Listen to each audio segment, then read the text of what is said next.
Fala pessoal, veja aí o que os comentaristas da Jovem Pan falaram sobre o São Paulo após a derrota contra o Fortaleza em casa. Boa tarde, Pedro. Boa tarde, amigos. Não me surpreendeu o resultado. São Paulo fez um bom primeiro tempo, segundo tempo não jogou nada. Quando o Fortaleza se acertou, o Fortaleza ganhou o jogo. O Fortaleza é um time muito mais ajeitado do que o São Paulo, até pelo trabalho longevo do Vojvoda. Enfim, você vê um jogador como aquele Pochettino no meio campo do Fortaleza, você fala, pô, ninguém no São Paulo tem esse senso de jogo, essa facilidade de jogar. O Ramos Rodrigues bate melhor na bola. Bate, mas aí, o Pochettino está em todo lugar. Impressionante como esse jogador joga. No primeiro tempo ele estava bem marcado, depois ele achou um espaço. E foi um negócio incrível que ele fez. Ele deitou e rolou. E aí o resultado acabou sendo normal. O resultado dentro do que se poderia imaginar mesmo. Derrota natural do São Paulo para um time que é melhor que ele. Você vai dizer, individualmente não é? Não, individualmente talvez não, mas coletivamente, sem dúvida, é melhor. Olha, eu acho assim, até agora eu tenho visto um bom senso da direção do São Paulo. O Thiago Carpino não tem nem 20 jogos, foi contratado por essa diretoria há pouco tempo. Então, o mínimo que tem que fazer é mantê-lo. Agora, não pode ser, se bem que eu não ouvi nenhum diretor de São Paulo falar, né? Esse zum de rede social e tal. Se perder do Flamengo, tá fora. Pô, a chance de perder do Flamengo é enorme. Se tudo correr normalmente, vai perder do Flamengo. Então, para que esperar até quarta-feira?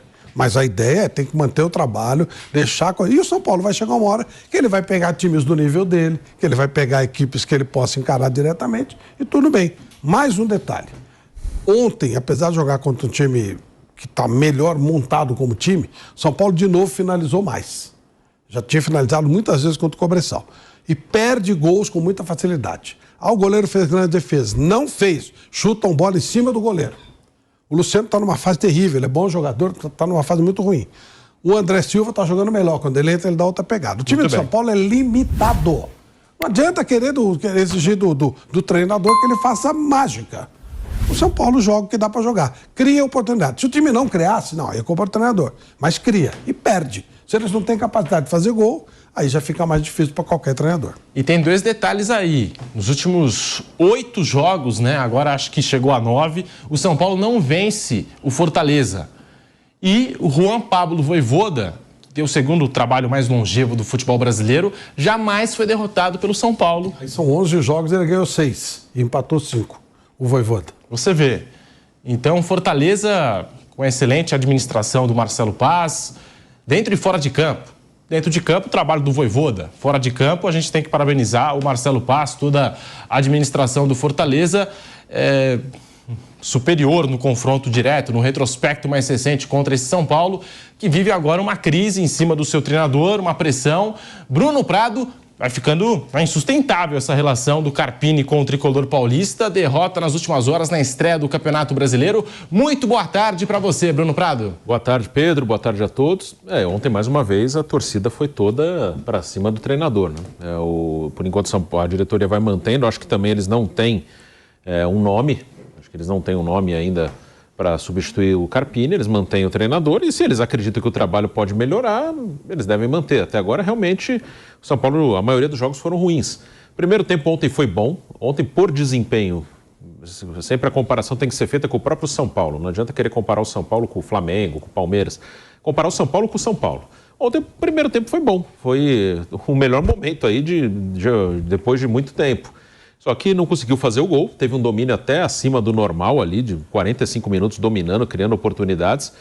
Já dava para saber que não ia conseguir dominar 90 minutos, porque não há uma disparidade entre os times, são times equilibrados e o Fortaleza no conjunto é melhor. 9 jogos que o Fortaleza não perde para o São Paulo. Nos últimos 3 campeonatos brasileiros, o Fortaleza ficou na frente do São Paulo. Em 21, 22 e 23, o Fortaleza terminou o campeonato na frente do São Paulo.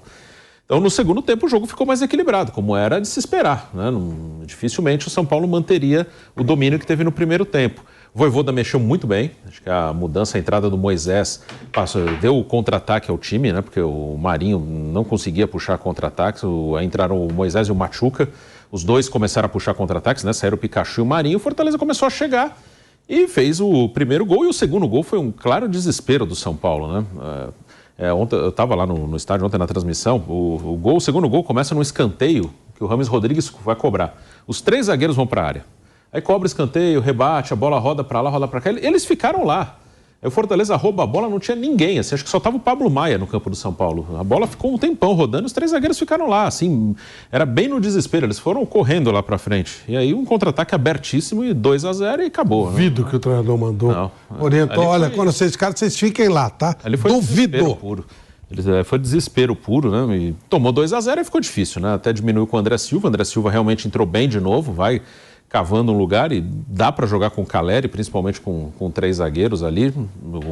Aí você não precisa dos pontas, tem os alas para fazer isso. E até o Carpini correu um risco, né? Quando ele tira os 2 alas, Igor Vinícius e Michel Araújo, bota 2 atacantes ali, o Eric e o William Gomes. Aí o time começou a ter mais dificuldade para marcar o Fortaleza. Então, pelo segundo tempo, o Fortaleza mereceu. O São Paulo poderia ter terminado o primeiro tempo na frente, criou o suficiente para isso, mas não fez o gol. Fortaleza foi mais eficiente, ganhou o jogo. E o São Paulo tem agora uma tabela bem difícil, né? Tem Flamengo no Rio, tem Atlético Goianiense fora, Barcelona em Guayaquil pela Libertadores e depois um clássico com o Palmeiras no Morumbi. Então é uma tabela duríssima aí pela frente. Deu Leão no estádio do Morumbi, Fortaleza 2, São Paulo 1. Mauro César Pereira, muito boa tarde para você, bem-vindo ao Canelada. A atuação do São Paulo no primeiro tempo foi boa, no segundo tempo achei que o São Paulo se lançou demais pro ataque, o que não é um técnico pressionado, né? Faz 2 alterações, joga o time pra frente e em 2 contra-ataques o Fortaleza mata o jogo no Morumbi. Mauro César, boa tarde. Boa tarde, Pedro, companheiros. Olha, eu acho que primeiro é importante sempre lembrar de que maneira o Carpini chegou até o cargo de técnico do São Paulo, né? Ele é o técnico do São Paulo porque o São Paulo tem um presidente, um vice de futebol, um diretor de futebol e tem também um coordenador, né? E essas pessoas, eu falo do Casares, do Belmonte, do Rui Costa e do Muricy Ramalho. Eles escolheram o técnico. Com base em quê? Com base em quê? Nos trabalhos que ele realizou no Água Santa e no Juventude.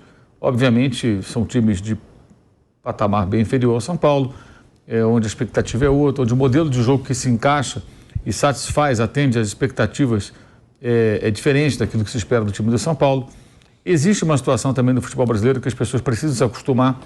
Quando você pensa num time paulista jogando contra um time cearense, você imagina, o time paulista é franco favorito. Não é.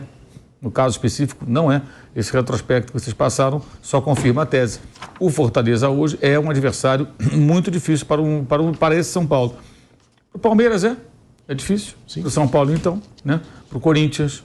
Não vou nem falar do Santos, que está na Série B. O Fortaleza ele tem um trabalho consistente, regular. Porque perdeu o título para o Ceará e tal.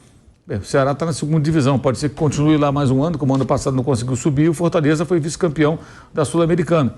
É óbvio que o trabalho do Fortaleza é mais consistente, né? Porque um jogo do estadual ali, rivalidade, nos pênaltis, perdeu que...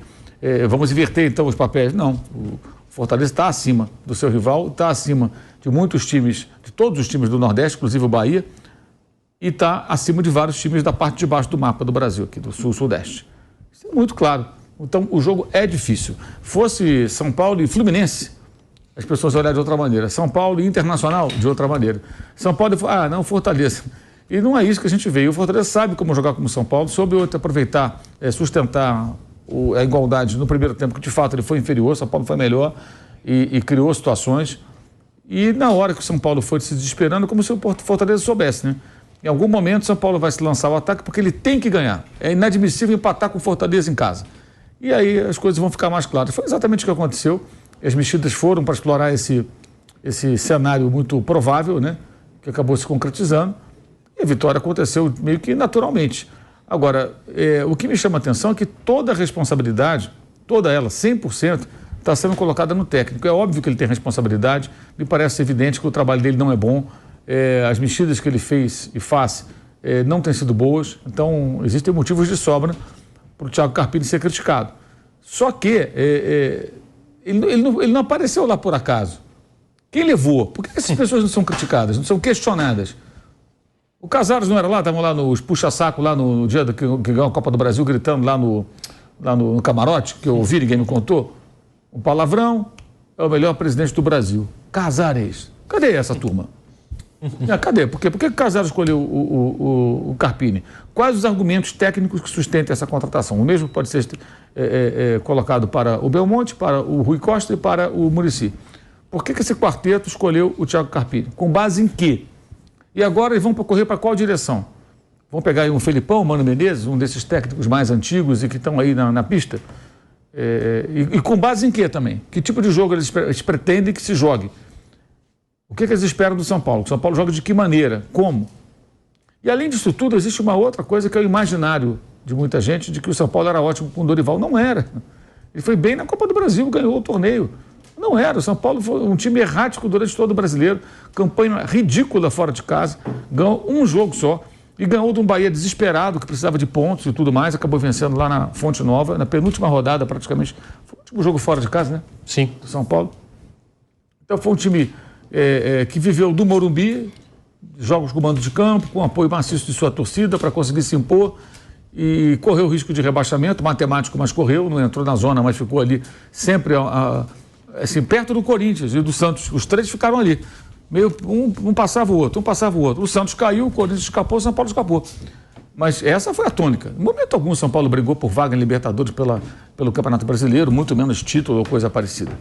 Então, o que se vê, assim, acho que tem um imaginário de um time que não existiu no ano passado. O Dorival só acabou tudo. Não, talvez o Dorival estivesse sofrendo os mesmos, não digo os mesmos, mas problemas um pouco parecidos com o do Carpini. Então, o São Paulo tem que ter entendimento de qual é o seu tamanho hoje como elenco, o que é possível e definir como ele quer que esse time jogue. Esse quarteto tem que resolver. Quer que jogue como? Aí contratar um técnico que possa executar isso. Mas a tentativa, me parece, não é o Carpini porque o Carpini joga assim ou assado. É porque o Carpini foi bem no Água Santa e no Juventude. Vamos dar uma chance a um jovem treinador. Cara, se é para dar uma chance, é para dar uma chance mesmo. Então você tem que bancar o cara. Agora, a pressão que tem, a torcida contra. Agora as organizadas também estão contra. Né? Os líderes das organizadas se manifestaram. O povão ontem no estádio xingou o técnico. Eu acho que é insustentável, ele não consegue. Não consegue.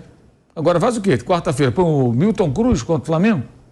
Ou põe o Carpini? Agora os jogadores parece que gostam do técnico. Sim. Ele faz o quê? Aí você mexe no técnico, aí bota um outro. É um problema, né? É um problema. E tem o Flamengo, depois tem quem? O Atlético Goianiense fora. Atlético fora. Barcelona de Guayaquil e Palmeiras. E Palmeiras. Olha a sequência. A chance de tomar ferro num monte desses jogos aí é muito grande, hein? O Pedro não queria provocar, porque diz que eu provoco. É só uma observação. É uma observação em cima de fatos, ok? Estreia no Brasileiro. O Red Bull Bragantino empatou com o campeão da América na casa do campeão da América. E o São Paulo perdeu do vice-campeão cearense jogando no Morumbi. É só uma observação. Começamos assim o campeonato. É aquela disputa, né? Ano a ano. Então, primeiro episódio. O Bragantino empatou com o vice-campeão com o campeão da América no Maracanã. E o São Paulo perdeu para o vice-campeão cearense no Morumbi. Para finalizar, o time do São Paulo, na quarta-feira, ganhou do Cobresal por 2-0. O primeiro gol do São Paulo só veio sair aos 82 minutos do segundo tempo.